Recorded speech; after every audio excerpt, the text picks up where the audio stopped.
ஆச்சி பாதாம் ட்ரிங்க். ஆச்சி பாதாம் ட்ரிங்க் ஒன்னு வாங்கினா ஒன்னு ஃப்ரீ. நீலகிரி மாவட்டத்தில் இ-பாஸ் முறையை நடைமுறைப்படுத்தக்கூடாது என அம்மாவட்ட சுற்றுலா வாகன ஓட்டுநர்கள் இளைஞர்கள் சங்க தலைவர் வலியுறுத்தியுள்ளார்.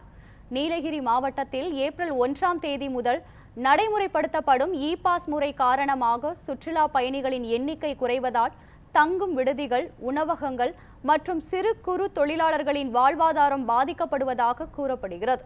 இந்நிலையில் இ-பாஸ் முறையை ரத்து செய்ய வலியுறுத்தி ஏப்ரல் 2ஆம் தேதி நீலகிரி மாவட்ட வணிகர் சங்கத்தினர் முழு கடையடைப்பு மற்றும் பொது வேலை நிறுத்தத்தில் ஈடுபட உள்ளதாக அறிவித்துள்ளனர்.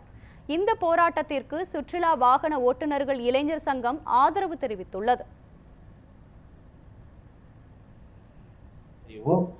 மற்ற சங்கங்கள் எல்லாருமே சேர்ந்து இந்த 12 அம்ச கோரிக்கைகள் அதுக்காக நாங்கள் ஆதரவு கொடுத்தோம். அதுல எங்களோட முக்கியமான கோரிக்கை 7வது கோரிக்கை பார்த்தீங்கன்னா, அனைத்து வாகன ஓட்டுநர்களின் வாழ்வாதாரத்தை நசுக்கும் ஓலா, ஊபர், ரெட் டாக்ஸி நிறுவனங்களை நீலகிரியில் தடை செய்யவும், அரசு தாவரவியல் பூங்கா உள்ளிட்ட சுற்றுலா தலங்களில் நுழைவு கட்டணம் மற்றும் பார்க்கிங் கட்டணங்களை குறைக்கவும், குடிநீர் மற்றும் கழிப்பறை வசதிகளை ஏற்படுத்தணும்.